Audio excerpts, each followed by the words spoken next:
First little thing of the day. Dropping. This little double is quite a pull. I'd rather not.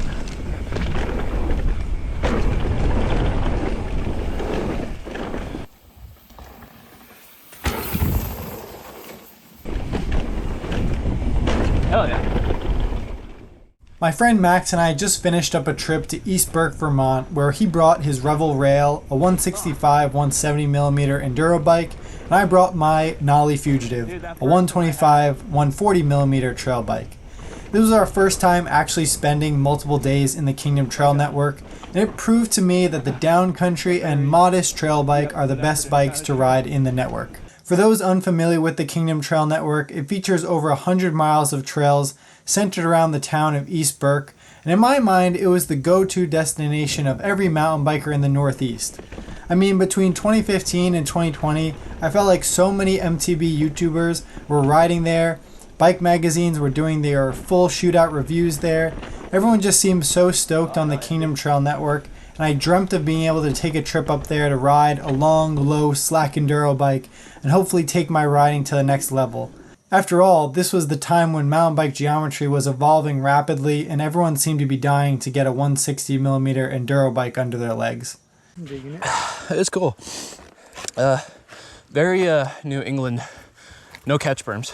Yeah, but I like how, since the roots are dry, you can inside. Yeah. Well, what's kind of interesting is the roots actually grab you. Yeah. So that's kind of like, I guess, their berm. It's odd.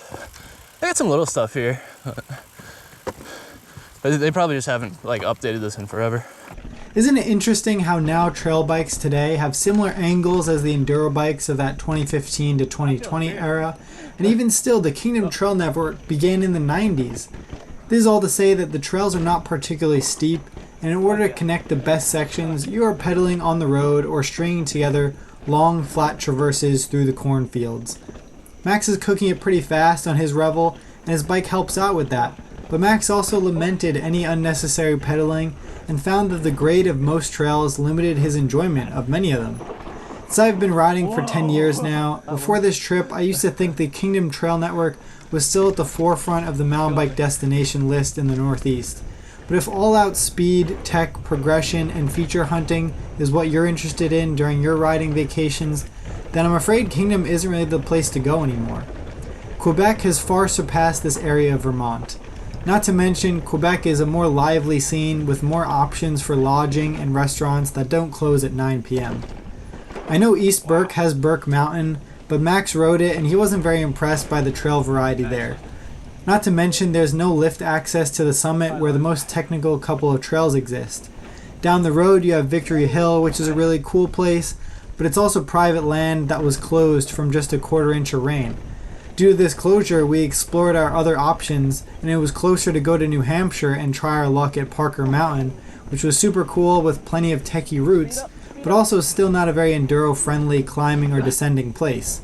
Solid trail bike was all you needed and would probably want at Parker. If you wanted to go elsewhere in Vermont, it's a bit of a drive, over an hour, to get to some of these more well-known places like Stowe or, Bolton Valley Bike Park is there, but then again, it's like, are you coming here with a downhill bike or a downcountry bike? You kind of got to pick one or bring both if you can. Speaking of bike parks, Kingdom added a new little jump line section really close to town.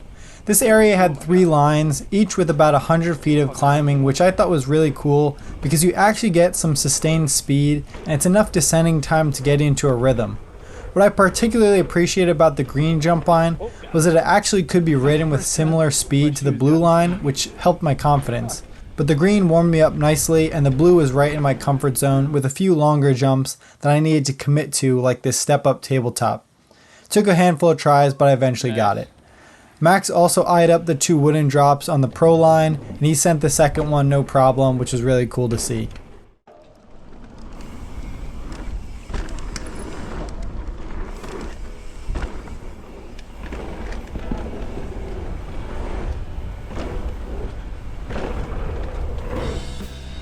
Oh my God. That was scary.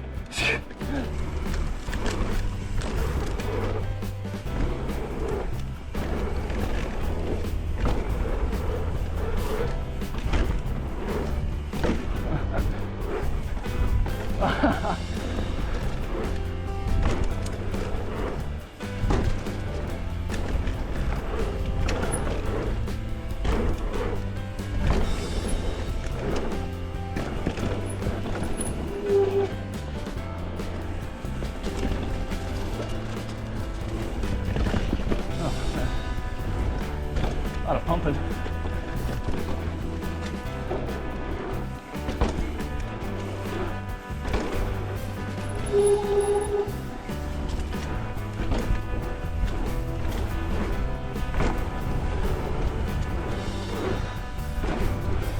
Whoa.